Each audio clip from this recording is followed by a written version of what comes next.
Welcome to Southborough's 2020 Veterans Day observance. My name is Steve Whynot, commander of the VFW, Post 3276, and behind me to my right is American Legion Commander Dan Kolenda. Dan is a Army Reserve Lieutenant Colonel, past selectman, and one of our stalwarts in the veterans organizations here in town. We thank you for joining us today to honor our veterans on this truly special day. Again, as I mentioned, due to the COVID restrictions, we realize that many residents in town are unable to join us. Therefore, Terry Newman, who's done this for us on numerous occasions from the Southborough Access Media, will be filming this to be shown later on. Once again, Terry, thank you for all you've done for the veterans in the past. Appreciate you being here.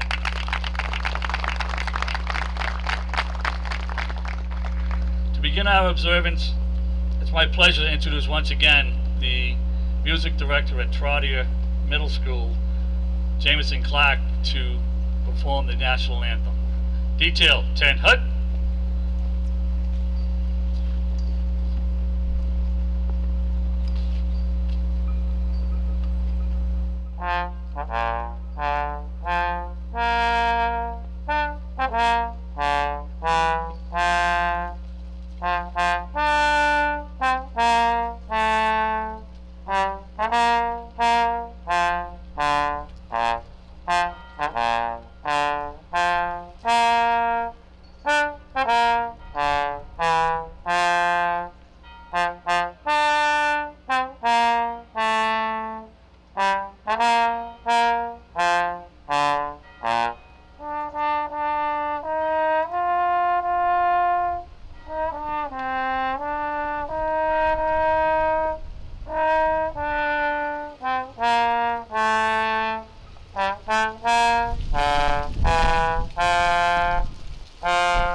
Thank you, Jamie, once again.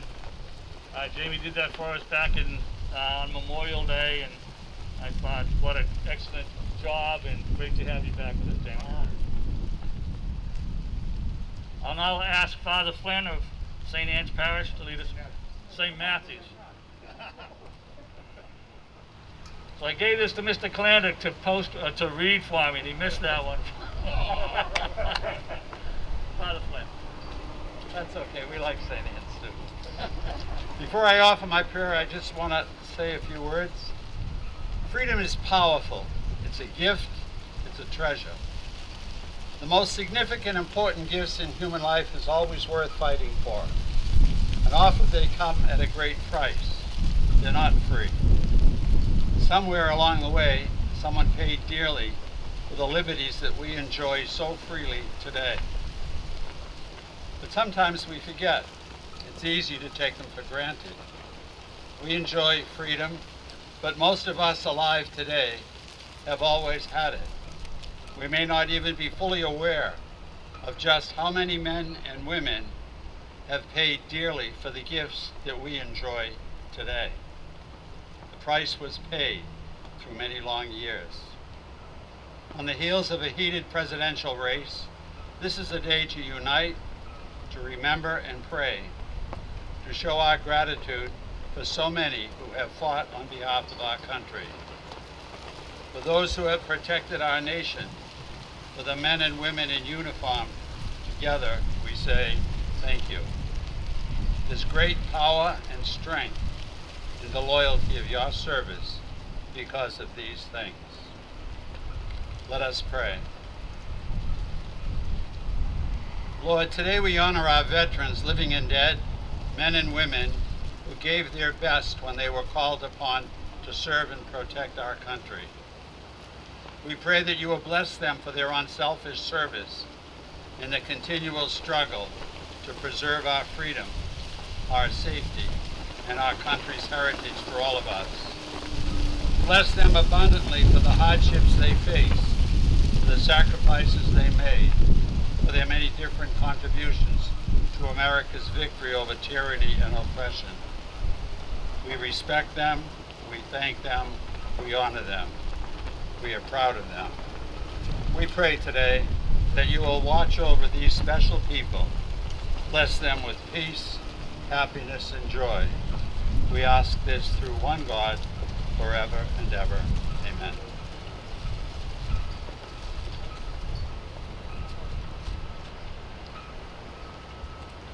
Thank you, Father Flynn of St. Matthew's. It's my honor to welcome our members of the VFW, Post V276 and the Legion Post 161, as well as friends here from the Northborough Legion Post 234. I see Gina was with us today. Welcome back, sir. I know you've had some surgery, so it's good to have you back here.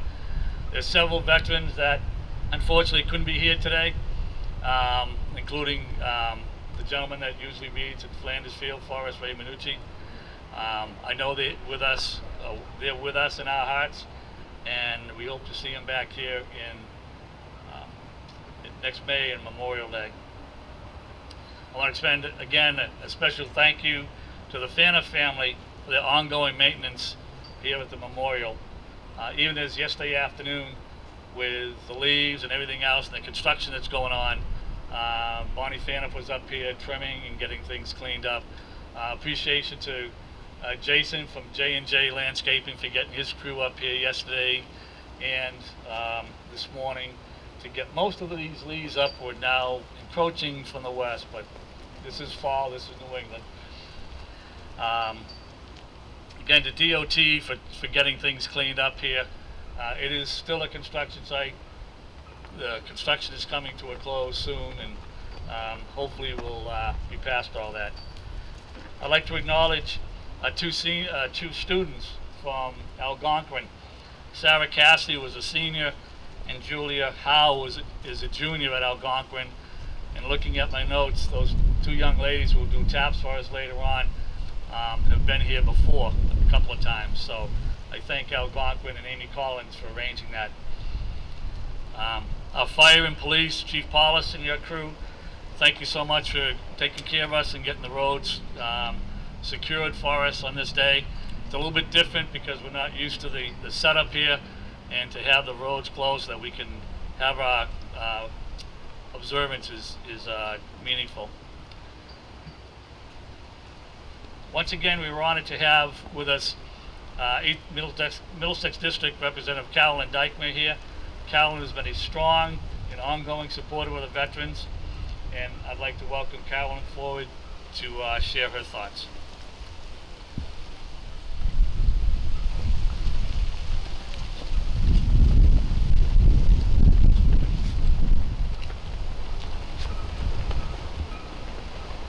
Good morning, everyone. And I want to give a special thanks to Commander Whynot and Colonel Kolenda for making it possible for all of us to be here today. It feels like a long time since we've seen each other, and it's really just good to see everyone's face today, even if it is behind a mask.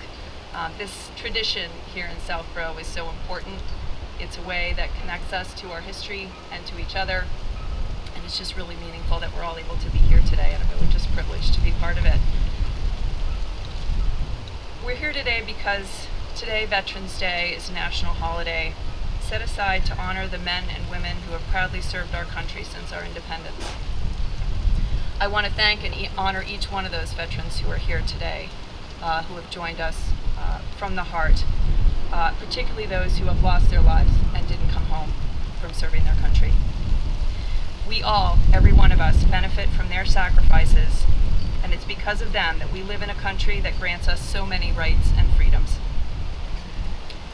The veterans community is as diverse as our country, but what they all have in common is that they've served under our flag.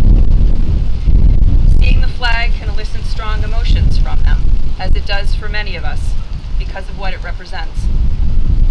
And the flag's true meaning doesn't come from its colors or its design, it comes from us, our citizenry. That includes those we honor today who have fought and died under it, as well as the rest of us who cherish it. It's the values of the American people that are represented by the flag, which is instantly recognized around the world and which has always united us in common purpose. And of course, its colors are flying in many locations above us today, which is entirely appropriate. The flag has come to represent great paradoxes. It represents both rugged individualism as well as the strength of community. It represents tremendous power as well as great compassion.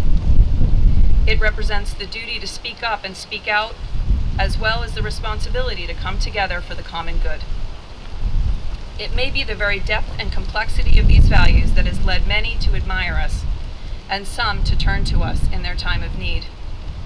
One of the most memorable instances in my past was when I was in France, and a gentleman literally stopped me on the street recognizing I was an American and profusely thanked me for what our country had done for their country in liberating them from fascism during World War II.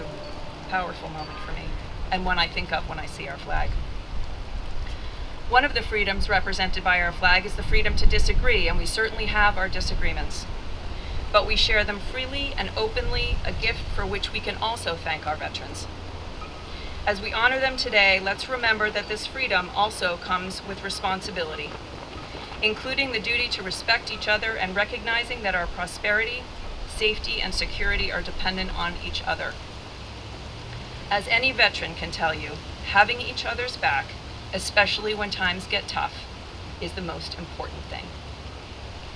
As we celebrate and honor our veterans and our servicemen and women here on Veterans Day, at this remarkable time in our history, I hope we will all call to mind our flag and the fact that we are one nation with a shared path we need to forge together. Let's make sure to embody and model the values of the country that will always make our veterans and our children proud, a country that stands for respect, equality, and justice for all. I want to thank you all for allowing me the opportunity to join you today, and I just want to say, may God bless our United States of America, especially our veterans who have served her, and certainly wishing each and every one of you a safe and healthy Veterans Day. Thank you.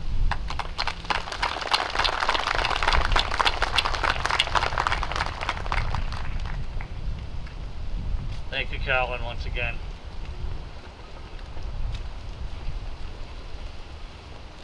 Today marks the 102nd. Oh, you gentlemen can sit down if you like.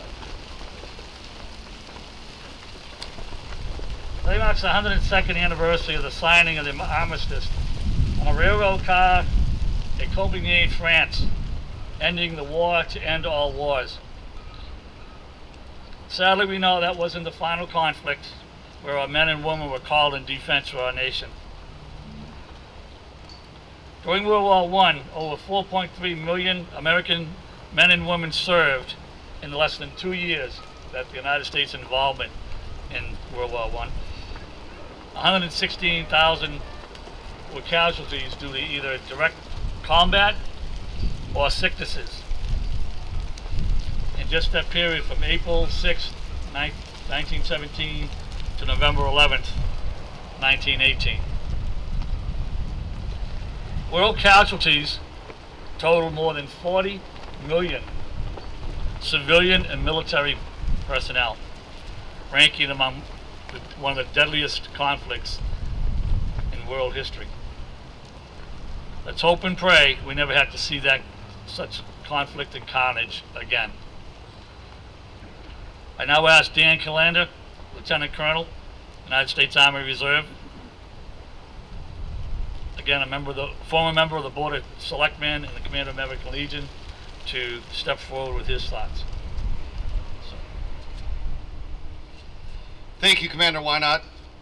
Today we honor those who raised their right hand and swore to defend the Constitution of the United States against all enemies.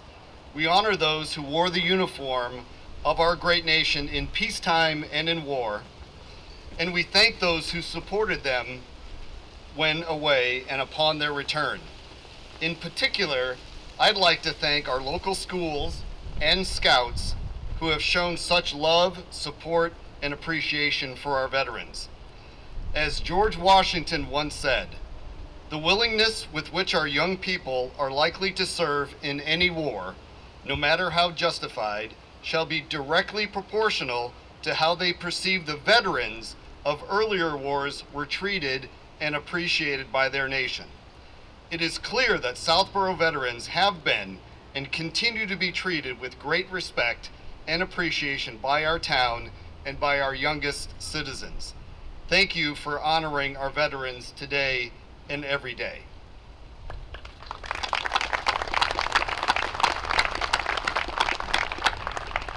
Thank you, sir.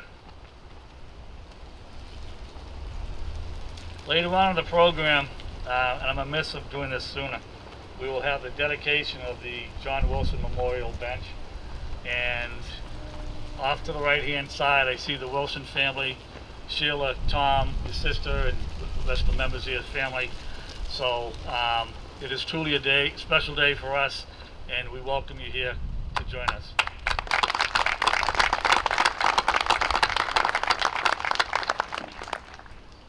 I'd like to now introduce Brian Shea, representing the Southborough Board of Selectmen. Brian?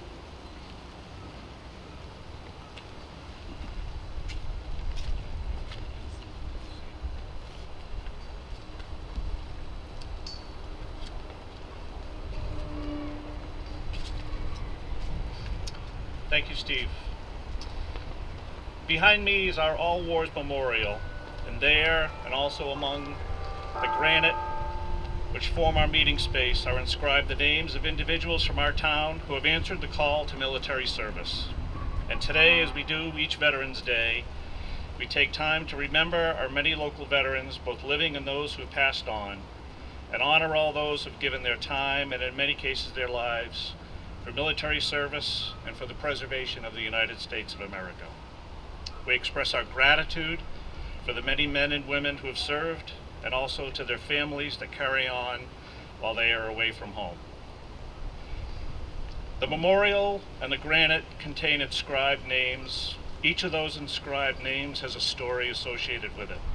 Let us always remember that there are lives, loved ones, laughter, and sorrow that accompany each of these names. Our country was formed by great minds that conceived what has become the greatest nation on earth, and it's been defended through the years by the many who've sacrificed to protect that great nation. We gather at this memorial to commemorate those that have served, and we're honored that we are joined by our living veterans and all others from our town that have come out this morning to show our appreciation for your answer to the call of service. Our numbers may be smaller this year, although they are pretty strong. They may be smaller this year as we move forward with this observance under pandemic conditions, but our appreciation stands stronger than ever for your loyalty to our country. I recognize that observances like this bring together those who have served and also those who have not. I read a quote by former President Reagan that I thought captures this sentiment well.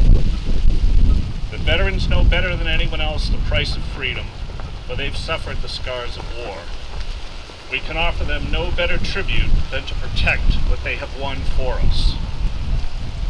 So while it's important for those of us who have not served to recognize our veterans, it's important for all of us in our jobs, in our family lives, in ways we volunteer, to do all that we can to keep our communities and keep our country strong. I'm proud to represent the Board of Selectmen and the greater community of Southborough, who continue to cherish and acknowledge our many veterans. I thank every one of you that join your brothers and sisters at every occasion, parade, memorial service, and celebration. May we continue to cheer on our Southborough veterans for many years to come. Thank you.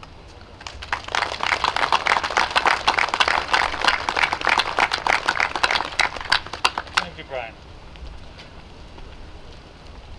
During World War I, Canadian Lieutenant Colonel John McCrae wrote a poem sitting upon a medical field ambulance honoring the death of a close friend who had been recently killed in the Second Battle of Ypres, which was in Belgium.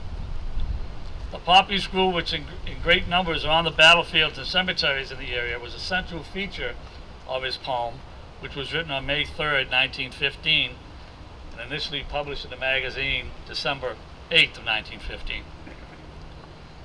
Lieutenant Colonel McCrae died of pneumonia on January 28, 1918, while serving as the commanding officer of the No. 3 Canadian General Hospital in Boulogne, France. Lifelong resident Ray Minucci, who, as long as I've been associated with veterans, has always come forward to recite not only the Gettysburg Address when needed, but always here to recite in Flanders Field. Unfortunately, Ray can't be with us today. I ask that in his place, Mark Fallon, United States Army, come forward to read this most poignant poem. Mark? In Flanders Field the poppies blow, between the crosses row on row, that mark our place, and in the sky the larks still bravely singing fly, scarce heard amid the guns below. We are the dead. Short days ago we lived, felt dawn, saw sunset glow, loved and were loved, and now we lie in Flanders fields. Take up our quarrel with the foe. To you, our failing hands, we throw the torch. Be yours to hold it high. If ye break faith with us who die, we shall not sleep, though poppies grow on Flanders fields.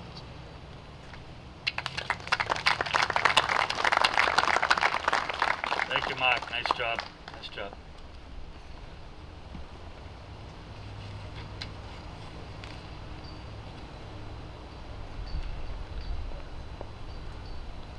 Since the end of World War I, through World War II, Korea, Vietnam, the global war on terrorism, and the many not-so-known conflicts and skirmishes this country has endured, hundreds of men and women from the town of Southborough answered the call and served in uniform. Even as we enjoy this day, and luckily the rain held off for us, thank you. Thank you, Father Flynn. Even as we enjoy this day, our residents serve around the globe, standing by to protect free people and to stand between us and those who want to do us harm. We honor our veterans for their dedication, patriotism, and courage in wearing the uniform as our nation strives to maintain peace through strength. I now ask West Point graduate, decorated fellow Vietnam veteran, Colonel William Jackman, to come forward to read the names of those veterans who've been buried in Southborough in the past year. Sir. Thank you, Steve. The following list is all the veterans who have been buried in Southborough Rural Cemetery since the last Veterans Day, November 11th, 2020. Francis J. McPhee, Framingham, Massachusetts, Korea, U.S. Marines. John E. Callanan, Southborough, Massachusetts, peacetime, U.S. Army. John A. Bartolini, Southborough, Massachusetts, World War II, U.S. Army. George E. Amazine, Jr., Marlborough, Massachusetts, Korea, U.S. Air Force. Emil Waldemar Miller III, Southborough, Massachusetts, Vietnam, U.S. Army. John Mauro, Southborough, Massachusetts, Korea, U.S. Army. Craig Douglas Martin, Burlington, North Carolina, peacetime, U.S. Army. Nikolai Dyachenko, Boulder City, Nevada, peacetime, U.S. Marines. Richard Francis Dunn, Framingham, Massachusetts, peacetime, U.S. Army. Thank you, Colonel.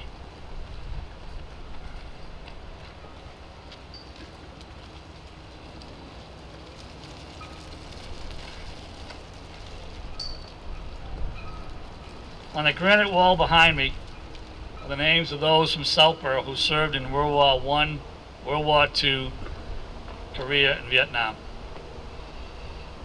And just 2 years ago, as a final project, and I know which was very dear to John Wilson's heart, he added to the rear of the memorial those who have served in the global war on terrorism. In the center section are those who paid the ultimate sacrifice for the love of liberty and the hope of everlasting peace. Leo L. Bagley, World War I. Charles H. Davis, Raymond O. Gould, Leonard C. Hunt, John J. McNeil, Henry G. Evans, Harold E. Fay, Francis C. Harris, Joseph P. Janiak, Robert L. Whynot, and Hal Berry, all lost in World War II. And the name on the bottom, Robert R. Foley Jr., Vietnam. As many of you here are aware, 52 years ago this very date, November 11th, 1968, Navy Engineman Bob Foley and his crew were killed on the Cuviet River in the Quang Tri province of South Vietnam. We recognize his brother Jim and Leslie once again, who are with us today and are here every Veterans Day. These gentlemen will not be forgotten. So please remember, these men and vow never to forget the sacrifice, because it is them who have given the ultimate sacrifice that allow us the freedoms we have here today. And as I mentioned, immediately after this observance and after taps, we will conduct the dedication of the memorial bench for John Wilson, so please stay with us. Sergeant at Arms, call the troops to attention and execute the firing squad.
Order! Huh!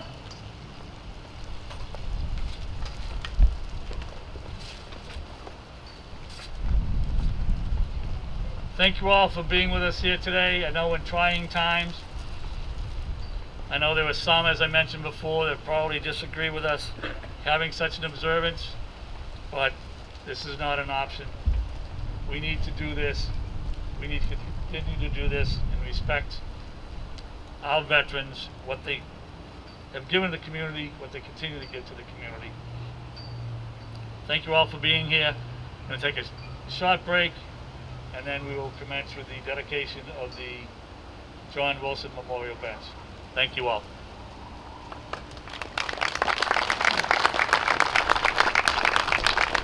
Once again, I welcome everybody here to the dedication of the John Wilson Memorial Bench. I'd like to welcome here with us Tom Wilson and his wife Amy. Of course, everybody knows Sheila Wilson, John's wife, and then his daughter Kara and her husband Wei Yun. I know there's some other members of the family that are here too, so I appreciate you all being here, and I hope what we have here today will be something that you endure for a long time.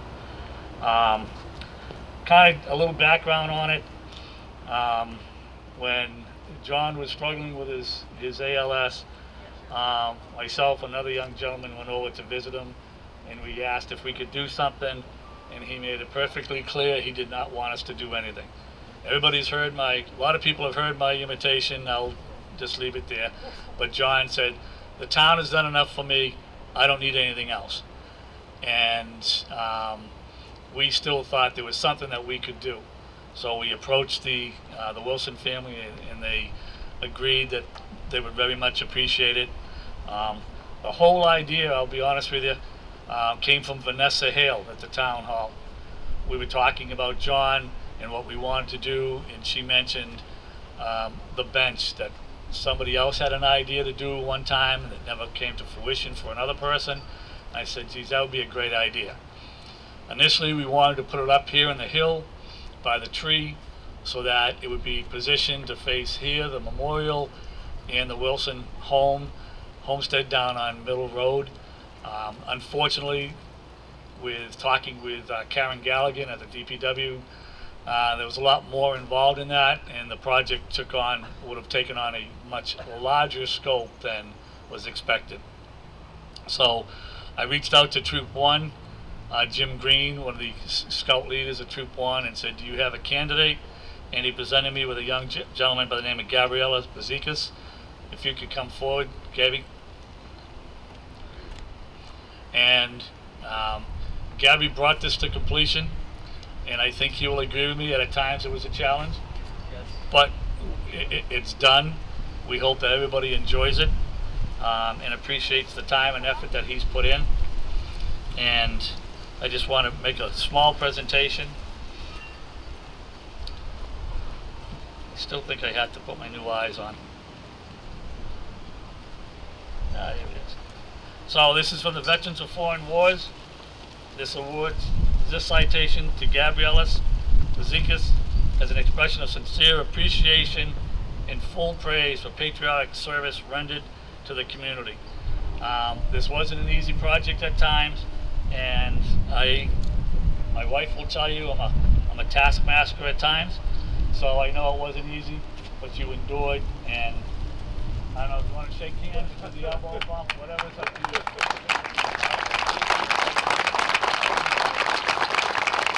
Good job, young man.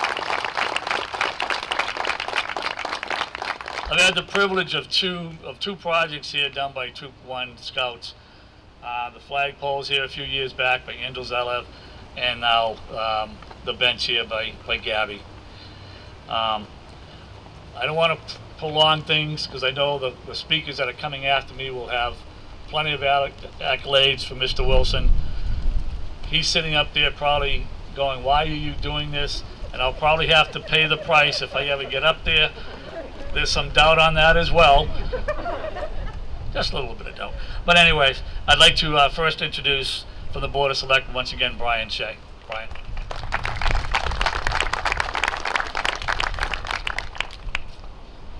Thank you very much. And again, on behalf of the whole board, thank you so much for your efforts in making this happen. I know this place was so important to John, and really this part of town is so important to John. You know, he dedicated so much towards the Main Street Committee in the last couple of years to make sure that this happened. He was so involved in making sure that we continued with the golf course as well. He's just such an important part of our town, and our board, I know, is very, very pleased to see this move forward, to see him recognized in this way, and we look forward to future speakers and the unveiling to come. Thank you.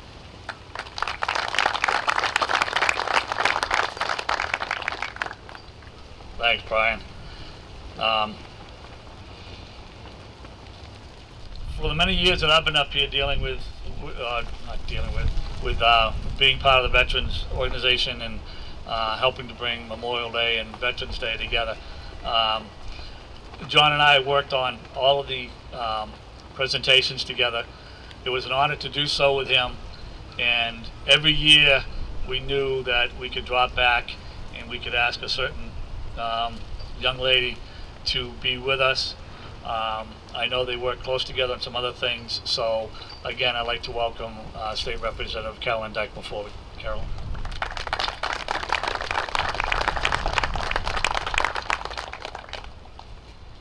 I would not have missed this event for anything. So Sheila and Kara and Tom, thinking of you today.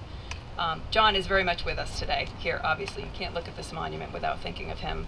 And I realized that it was literally 2 years ago today, I think 2 years ago today, that I last saw him. So on my mind. I just want to share a few thoughts about John. I think John is a guy that needs no introduction here in Southborough, certainly. He has served in so many roles, including town moderator, I think the longest serving town moderator here in town in its history. And in fact had a life of service. So I think you can't separate the term service from John Wilson. I just want to share a perspective that I have of John, which is really related to the veterans community. When I was first in the legislature, I got assigned to the Committee on Veterans and Federal Affairs, so I became very involved in veterans issues, veterans policy issues, and also was in very close contact with veteran service officers and veteran leadership really in the local community. And there is no more powerful leader on veterans issues than John Wilson has been. He taught me so much. He has truly been a role model to me. You just look at John and there's something about him that says he is a leader. You know that you want to follow him, you trust him. And in fact, I think this is probably part of his DNA because I understand he was the president of the second graduating class at Algonquin High School. And it was really powerful for me to see at his calling hours so many of his classmates from back in the day still were very, very reverent to him and clearly so respected his leadership and his place in the community. But one of the things I want to highlight about John, which I think is maybe one of the most remarkable things to me, especially in this day and age, was his humility.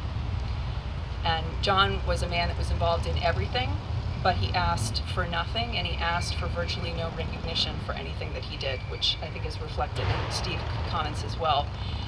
I think I truly got an appreciation for John's humility when I was at an event with a lot of Vietnam veterans who were very active in the community from all over the Metro West region. And John came in the room to join the group, and you could immediately kind of feel the veterans in the community talking, because John was part of the 101st Airborne, which I really hadn't recognized the significance of that unit or that detachment until of Vietnam veterans sort of pulled me aside and said, "Did you realize that John was a member of this group?" Which I then went to look up, and what an incredibly proud history. I believe that the 101st was literally called the tip of the spear by those in the past. So this was a group of highly trained veterans that were sent in to do some of the most challenging missions possible, very highly trained, very highly respected. And John was in fact a member of that division, which played a key role in the conflict in Vietnam. And I believe he also earned a Bronze Star for his service over there. So I wanted to make sure that that story was told, because John is truly someone who has set himself apart, I think, at every stage of his life. As my dad would have said, he's just one of those guys that does the right thing, and you knew he would always do the right thing. And to his family, I just want to say, knowing John has literally made me feel like I always want to be better than I am, and to always seek a higher standard, because I really believe that's what he believed for himself, and something about the way he cared himself made others want to believe in that as well. And that's a gift to me that I will carry always, and it's just a privilege to be able to be here to recognize him today and to just share my heartfelt condolences and thoughts with you. So thank you.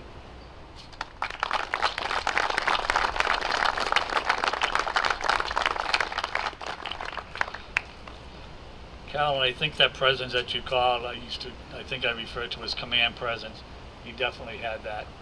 And everything that he did, town meetings, you knew who was in charge, you knew who was controlling those meetings. I'd like to now bring forward a longtime friend, longtime associate, Lieutenant Colonel Jackman. Colonel Jackman. See, if you guys had rates like the Navy, I could figure them out. I always have trouble with the other rates. The Navy, I could get you covered. Coast Guard, but not the Army. Mr. Jackman, sir. Thank you, Steve. And thank you, Dan.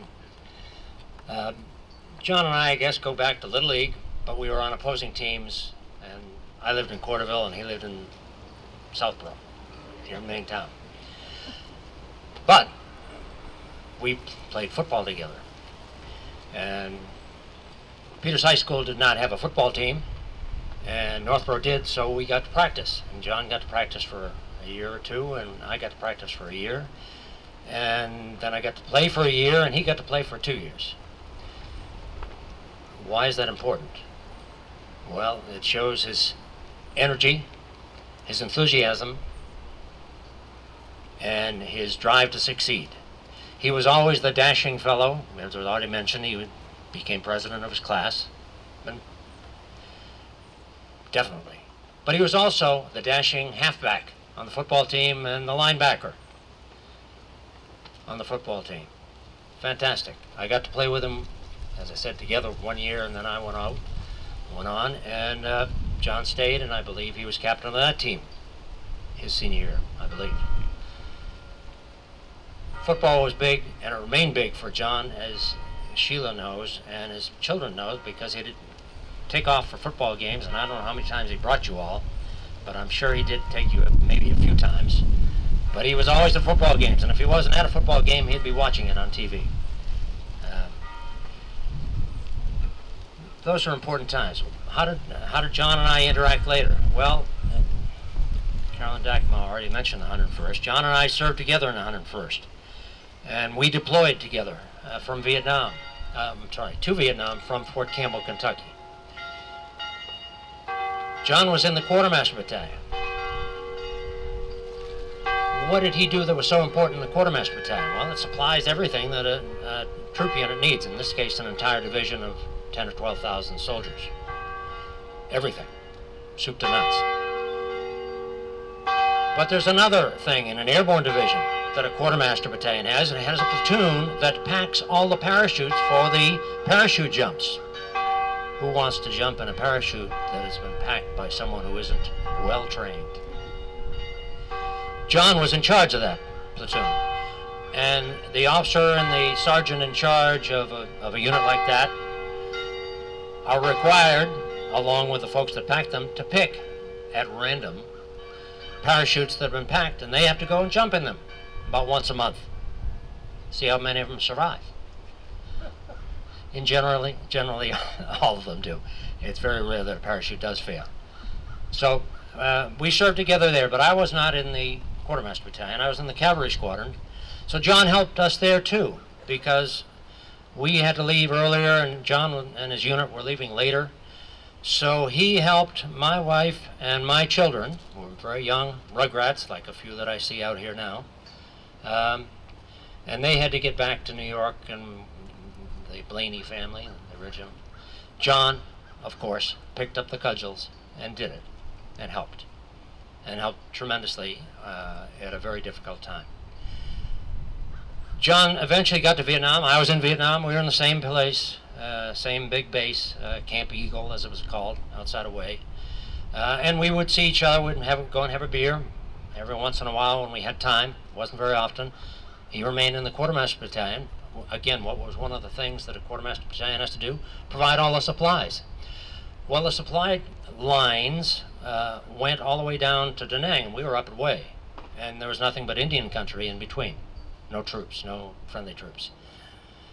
As a result, but the quartermaster stuff had to be brought up from the ships, unloaded and brought up by truck.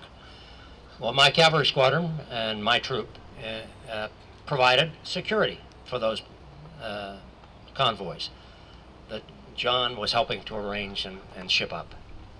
So we remained involved all the way through all of that, John and I, and that was another big one. As I said, it was only every once in a while we could see each other in Vietnam, but we were there, as we had been at Fort Campbell, as we had been here in Southborough. Finally, later on in life, as I got back into the Northeast, and I could come here to Southborough again and renew acquaintances, we started renewing contacts once again. And he started coming to Army football games at West Point. Why? Because I can get him the tickets.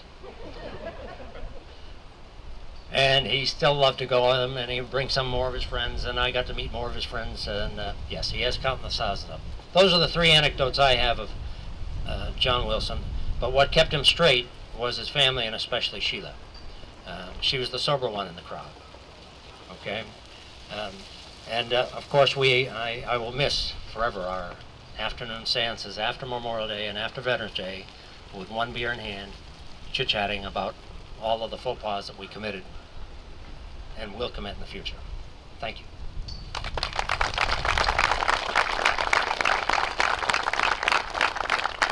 Thank you, Colonel Jackman.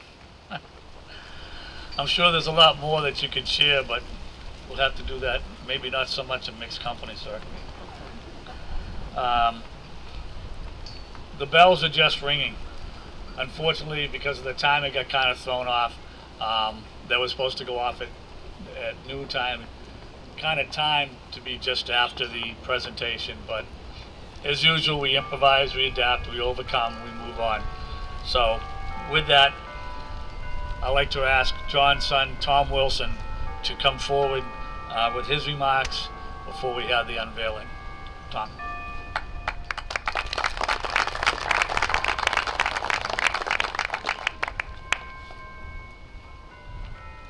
Thank you to Commander Steve Whynot, Lieutenant Colonel Dan Kolenda, the American Legion, the VFW, the Southborough Board of Selectmen, Colonel Bill Jackman, and Representative Carolyn Dykema for your kind words and all your efforts in making this dedication possible. And also thank you to the Eagle Scouts for helping work on this bench as well. As interminable as the past 8 months have seemed for all of us, it's hard to believe that it's already been 2 years since we were here with John at the 2018 Veterans Day. On that day, as Steve has talked about earlier in the ceremony, the All Wars Memorial was updated with the names of those who served in the global war on terror. It was an important addition that my father was proud to help accomplish.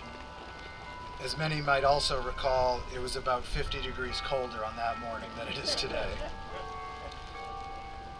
We knew in 2018 that it would be my father's last time serving as the master of ceremonies, if you will, for this event. What we did not realize then was that it would be his final time in military uniform and that we would lose him only 3 months later.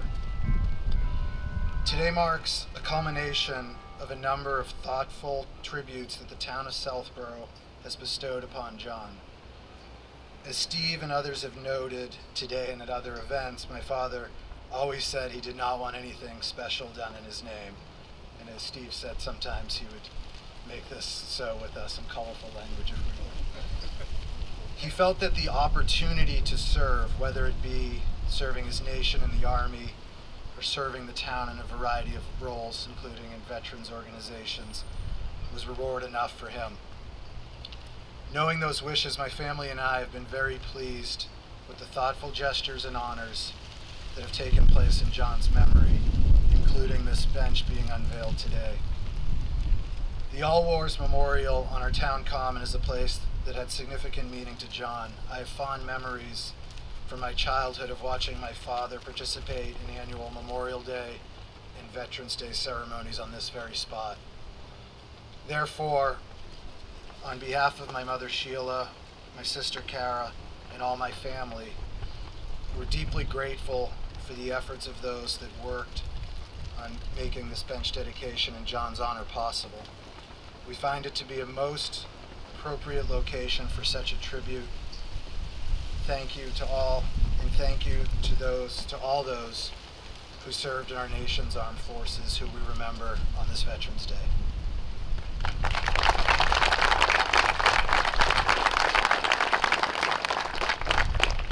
Thank you, Tom. If you would, and the family would please go to the bench, and Gabby, if you could assist them in disconnecting those.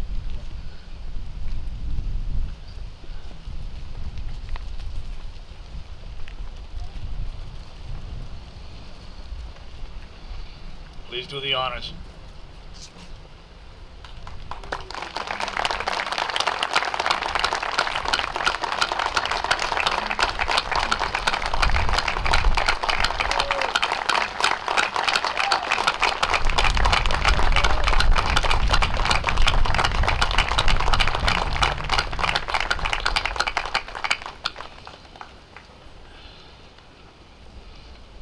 Sheila, Kara, Amy, Matt, I hope we've captured